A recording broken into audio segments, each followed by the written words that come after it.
Hola Shadow fanáticos, los saluda su vecino amigable Shadow Loquendero 3000. Trayéndoles un nuevo vídeo que espero que sea de su agrado. Ya hace un tiempo, hice un vídeo titulado, ¿qué hubiera pasado si? La historia alternativa. Donde expuse los diferentes eventos que han pasado en la historia y sobre cómo hubieran cambiado la historia actual, por decisiones, acciones o eventos naturales que se hubieran suscitado en el mismo día. En esta ocasión me vine a meter en otro locuendo hablando de historia, pero en esta ocasión, será sobre los conflictos bélicos en donde mi país, México, fue protagonista. La siguiente investigación es una recopilación de los eventos más destacados de la historia de México, y al terminar cada descripción de un evento bélico, daré mi opinión acerca de este tema tan interesante. Así que vamos a darle con el vídeo.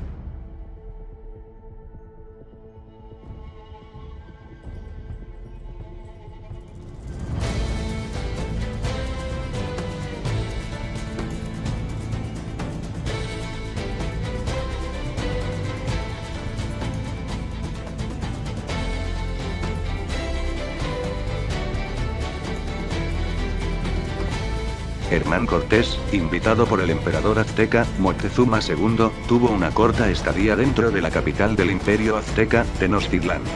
Ya que tuvo que enfrentarse a otro ejército de conquistadores españoles, comandados por Pánfilo de Narváez, por órdenes directas del virrey en Cuba, porque Cortés había desobedecido las órdenes de dicho virrey, obligando a Cortés a dividir a su ejército con un pequeño grupo de españoles en la capital azteca, el resto vendría con él para evitar su captura. Una pelea ardua y que resultó victoriosa para Cortés, regresó con mucha confianza a la capital azteca, sin saber lo que había pasado. Pedro de Alvarado, quien comandaba a los pocos españoles dentro de la ciudad, observó que varios guerreros mexicas se estaban reuniendo en la plaza mayor de la ciudad y temeroso de que se levantarían en contra de los españoles, de Alvarado mandó a matar a todos los que estuvieran ahí sin distinción alguna. Para su desgracia, los aztecas estaban celebrando la fiesta de Toxcal, en honor al dios Tezcatlipoca, señor del cielo y de la tierra. Los aztecas, al ver que los extranjeros habían cometido una masacre en sus narices, se rebelaron contra su emperador y mientras eso pasaba, los españoles por parte de Alvarado se escondieron. Cortés llegó a la capital viendo el desastre de Pedro de Alvarado había hecho, trató de convencer a Moctezuma de calmar a la población y así poder huir. Para su desgracia, el hermano del emperador, Cuitláhuac, junto con el jefe de los caciques, Cuauhtémoc, se unieron para poder expulsar y matar a los invasores. Los intentos de Moctezuma fueron en vano, ya que cuenta la historia, fue apedreado hasta morir. Los españoles fueron sitiados y cortados de suministros, únicamente podían salir de la ciudad sin que se dieran cuenta, pero las cosas no fueron como esperaban. Los aztecas llegaron de miles acabando con la mayoría de los soldados españoles y perdiendo todo el oro que habían conseguido. La noche triste, fue la derrota más humillante por parte de los españoles en el capítulo de la conquista de México, perdiendo la mayoría de sus hombres, tesoros y de dignidad. Cortés lloró en un árbol de ahuehuete después de la aplastante derrota de sus hombres. Este combate bélico tuvo un punto muy importante dentro de lo que fue la conquista. Cortés se dio cuenta que los aztecas eran un enemigo muy poderoso y que cualquier error como la matanza que Pedro de Alvarado hizo, podría acabar con su vida. Los aztecas mostraron que fueron una civilización muy organizada y guerrera por naturaleza, la cual no hubiera tenido problemas en vencer a los españoles. Los conquistadores, por otro lado, necesitaron no solo alianza con otras culturas indígenas, como los tlaxcaltecas para poder equilibrar sus fuerzas contra la de los aztecas, sino también de otro factor que fue determinante para la caída del imperio azteca.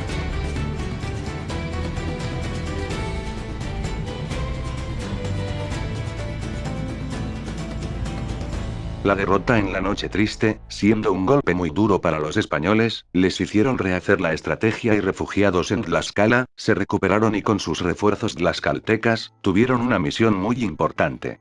La caída de la capital del imperio azteca, algo que hubiera sido imposible, si los aztecas hubieran estado en condiciones favorables y saludables.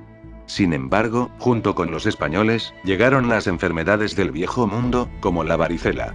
enfermedad que no pudieron combatir los curanderos ni la medicina de los aztecas con sus métodos convencionales. Cortés, llegando a las afueras de la ciudad, empezó el asedio a la ciudad, que estaba cayendo en la epidemia, cortando los suministros de la ciudad y eventualmente combatieron en pequeñas batallas donde la superioridad de los españoles y sus refuerzos, dominaron la batalla contra la gran resistencia y corazón guerrero de los aztecas. El último emperador azteca, Cuauhtémoc, no se rindió ante las propuestas de rendición de los españoles, por lo que Cortés lanzó la última ofensiva contra los aztecas y los aztecas con la enfermedad en su sistema, combatieron hasta morir. Para el 13 de agosto de 1521, los conquistadores habían derrotado a una de las culturas más poderosas del Nuevo Mundo y durante 3 décadas, lo que fue la antigua Tenochtitlán, fue renombrada como la Nueva España. El capítulo final de la conquista española se hizo posible al final, con una victoria de los españoles, pero en mi opinión, los aztecas hubieran podido ganarles si la varicela no hubiera llegado al Nuevo Mundo. Esto habría hecho que los aztecas se reagruparan y fueran más unidos contra los invasores. Cortés supo aprovechar sus alianzas con los tlaxcaltecas y con unos aztecas ya cansado, era obvio que ganarían, sin desacreditar el poder estratégico de los españoles. La Nueva España dentro de unos años, sería el lugar donde la libertad de los pueblos nacería en Latinoamérica, más en concreto en 1810.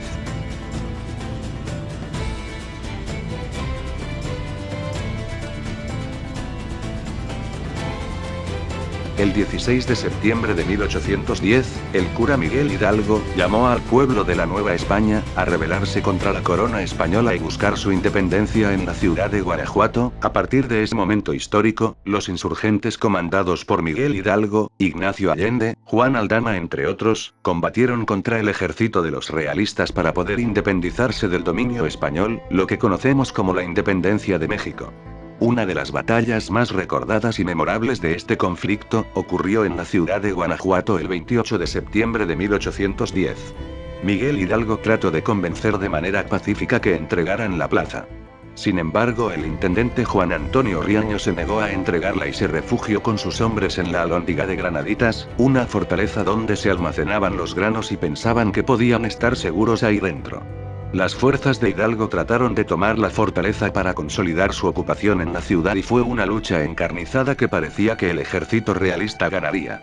Sin embargo, se cuenta que durante el enfrentamiento, un minero de Guanajuato, se colocó una losa de piedra en su espalda tan gruesa que las balas no podían atravesar la piedra y protegiendo al minero, con antorcha en mano, quemó la puerta frontal de la fortaleza, permitiendo que el ejército insurgente entrara a ocuparla y por lo tanto, acabar con los refugiados que se encontraban ahí, sin importar que eran militares o civiles. Tras esta victoria y con la ocupación de Guanajuato, Hidalgo obtuvo más apoyo económico y armamentista para continuar con el movimiento de independencia. Aquel minero sería recordado como el Pípila. Incluso hay un monumento en su honor en la ciudad de Guanajuato, en honor a tal acto heroico para la independencia de México.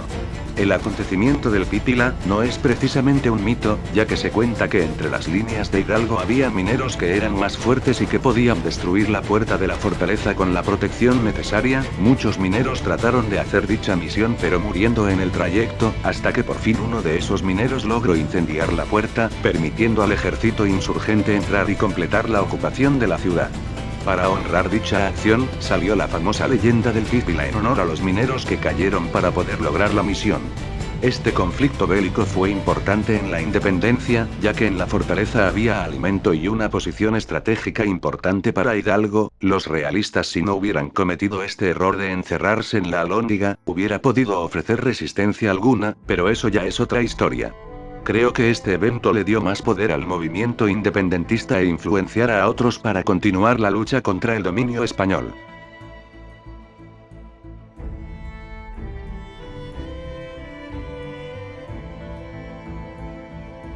La victoria obtenida en Guanajuato y la ocupación de Toluca, hizo que la moral de los hombres del padre de la patria, esto haciendo que marcharan a un destino más grande para el movimiento de independencia, siendo la capital. El virrey Francisco Javier Venegas, sabía que si los insurgentes llegaban a la capital, el ejército realista hubiera caído por completo y que la capital estaría a su merced. Por eso, envió a un ejército comandado por Torcuato Trujillo, para interceptarlos en la fecha de 1810, el 30 de septiembre. Trujillo con sus 2000 hombres se embarcaron en interceptar el avance de los insurgentes que venían marchando y aplastando a las fuerzas realistas. Trujillo se instaló en La Erma, una fortaleza fortificada, y creó fosos y trincheras en la calzada que iba de Toluca a esta villa, donde los insurgentes pasarían a interceptarlos en el acto. Un monje le advirtió a Trujillo que los insurgentes podían pasar por el puente de Atengo, rodeando los montes y llegando a la capital sin que el ejército de Trujillo se enterara. Trujillo mandó una división para destruir el puente, pero el general insurgente Mariano Jiménez y sus tropas ya habían pasado el puente y haciendo frente al contendiente pequeño de Trujillo, las cosas fueron empeorando para el ejército realista ya que Hidalgo y sus hombres habían llegado justamente a la posición de Trujillo por la derecha y por de frente. En media hora, Allende llegó con la caballería. Trujillo emprendió la retirada y replanteó la estrategia gracias a los refuerzos del virrey que envió. Sin embargo, los insurgentes ya se habían movido, Allende siendo el estratega principal informando a los hombres, en posición de ataque listos para recibir a su enemigo, Juan Aldama y Mariano Jiménez con la caballería. La batalla tuvo un final exitoso para los insurgentes, ya que los realistas no pudieron desde los frentes donde los atacaban y perdían territorio, además de hombres y balas. Trujillo no pudo continuar el ataque y ordenó la retirada tras ver que la batalla estaba perdida, escapando de los jinetes insurgentes. La Fuerza de Independencia ya estaba a nada de llegar a la Ciudad de México y solo era cuestión de tiempo. Pero Miguel Hidalgo no dio la orden y se retiraron para reagruparse. Los motivos de Hidalgo fueron que sabía que sus hombres saquearían la ciudad y la destruirían, además de ser impacientes, por lo cual nunca hizo el avance a la capital. Miguel Hidalgo tenía ya la lucha por la independencia ganada y su entrada a la capital no tendría problemas, pero por sus principios, por así decirlo, le impidieron ver más allá de la victoria definitiva. Hidalgo usaba la fuerza solo cuando era el último recurso, como dirían por ahí, el fin justifica los medios, como fue la batalla de la Alhóndiga. En esta batalla, se demostró de lo que era capaz el ejército insurgente con un líder militar como Allende y el uso del campo a su favor, como todo buen general. Sin embargo, por esta decisión, sufrieron un enorme revés en el conflicto.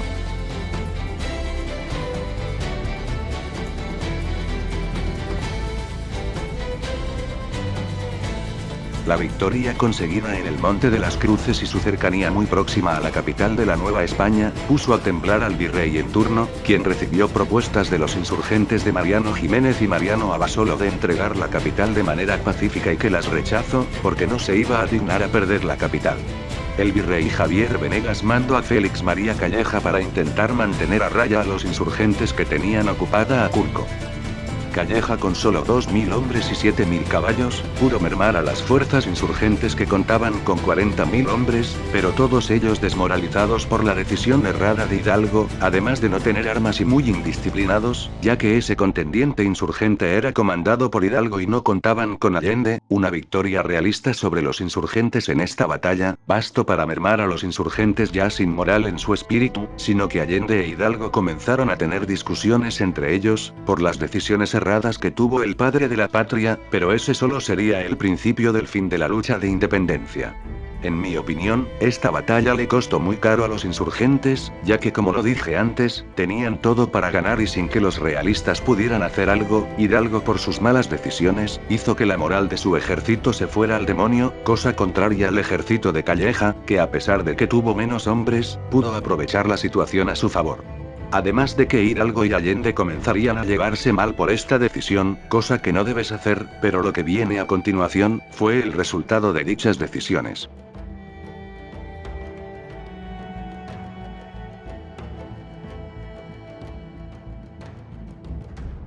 Esta batalla fue el punto final entre el conflicto armado de los insurgentes contra los realistas. Los generales insurgentes habían tomado Guadalajara, donde se definiría el final del conflicto. Previamente, Allende se había enfrentado a Calleja, perdiendo el insurgente en Guanajuato, lugar donde Calleja tenía puesta la mirada, haciendo que se reunieran con Hidalgo en Guadalajara. Allende y Abasolo llegaron creando un ejército de aproximadamente 3.400 hombres bien entrenados más 100.000 hombres que no tenían entrenamiento militar, pero que contaban con la fuerza de la artillería de 95 cañones. En pocas palabras, los insurgentes tenían ventaja numérica y armamentista, por lo menos por parte de Allende. Antes de entablar la batalla, Hidalgo cambió la estrategia del campo de batalla. En vez de hacer en la ciudad, marcharon a las afueras de la ciudad y cercanas a un puente. Hidalgo esperaba que Calleja dejara las filas de los realistas y se uniera a su causa, al ver en campo abierto la cantidad de hombres que lo seguían por la independencia, cosa que no pasó. Hidalgo y sus hombres combatieron a los realistas a tal punto que ya tenían la batalla ganada una vez más, la artillería por parte de José Antonio Torres, la caballería por Mariano Abasolo, las reservas militares por Hidalgo y la fuerza principal por Allende, el líder militar. Pero una granada española cayó en el campo de batalla y con su estallido, confundieron a los insurgentes que empezaron a desesperarse. Aquella granada destruyó la artillería de los insurgentes y creando un incendio que les impedía ver al enemigo, se dieron a la fuga entre el caos. Calleja y su ejército aprovechó la situación para perseguir al enemigo. Esta batalla fue la victoria definitiva para los realistas y extinguiendo el movimiento insurgente.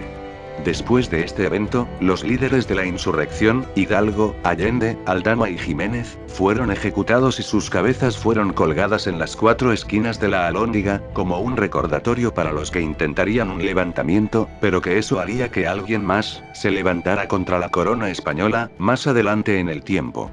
Una confusión y mala organización de los hombres insurgentes, les costó mucho, ya que si hubieran recibido a Calleja en la ciudad, como se tenía previsto, hubieran tenido en la lona a Calleja, por ser un espacio cerrado y que los insurgentes aprovecharían para poder dar el golpe final. Sin duda el genio militar de Calleja para aprovechar los errores de los insurgentes la valieron su posición, al igual que Allende, el genio militar de los insurgentes. Hidalgo, por más que buscó la manera de intimidar a Calleja, no pudo hacer, y si hubiera tomado la decisión de llegar a la capital cuando tuvo la oportunidad, otra historia hubiera sido. A pesar del fusilamiento de los 4 líderes insurgentes, esto sirvió para cuestionar a la corona española y llegar a la segunda etapa de la lucha de independencia, comandada por un cura de Valladolid, un hombre con soldados más organizados y entrenados, siendo José María Morelos y Pavón.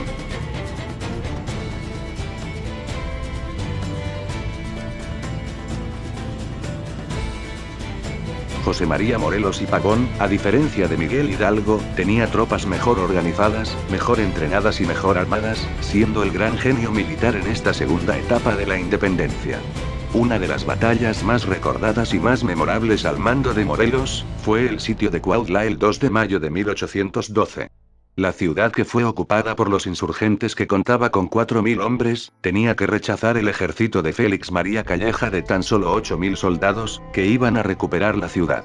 Por la vía armada los insurgentes resistieron con mucho valor y los realistas no avanzaron, por lo que los realistas empezaron a cortar las provisiones de los insurgentes que venían de afuera, para que cayeran en la desesperación, pero los hombres de Morelos aguantaron por casi mes y medio. Incluso Calleja se vio impresionado acerca del poder de voluntad de los insurgentes, tanto que bajaron la guardia en el momento menos pensado y Morelos se abrió paso para que su ejército combatiera a los realistas. Se cuenta en esta batalla, un niño llamado Narciso Mendoza, con un cañón abandonado, apuntó a donde estaban las fuerzas realistas y disparando el cañón, causó grandes bajas en el ejército de Calleja y Morelos aprovechó para dar el golpe final, siendo una victoria muy importante para Morelos.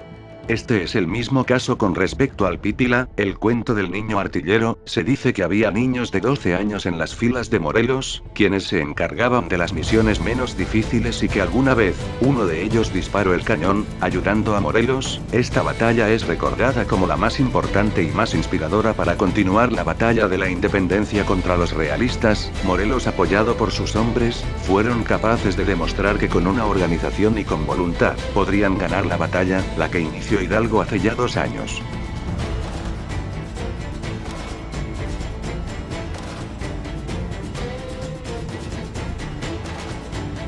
Uno de los sitios más largos dentro de la Guerra de la Independencia de México, con 111 días, ocurrió en el estado de Oaxaca, en la ciudad de Huajuapan, donde el ejército insurgente y el de los realistas se enfrentaron. Las fuerzas realistas atacaron con todo lo que tenían con el asedio conseguido, pero no podían atravesar las defensas que los insurgentes hacían, incluso gastándose toda la artillería que tenían los realistas. Valerio Trujano, el que dirigía la defensiva de los insurgentes, resistió por mucho hasta la llegada de Morelos. Trujano, sin tener artillería, utilizó las campanas de la iglesia para crear unos cañones y evitar que los realistas pasaran. Morelos por fin llegó con los refuerzos conseguidos, al igual que con Miguel Bravo, consiguieron pudieron repeler a los realistas, en una batalla corta, pero con el asedio más largo de la historia de este conflicto. De no ser por un mensajero que fue a avisar a Morelos de la situación, hubieran perdido esa batalla.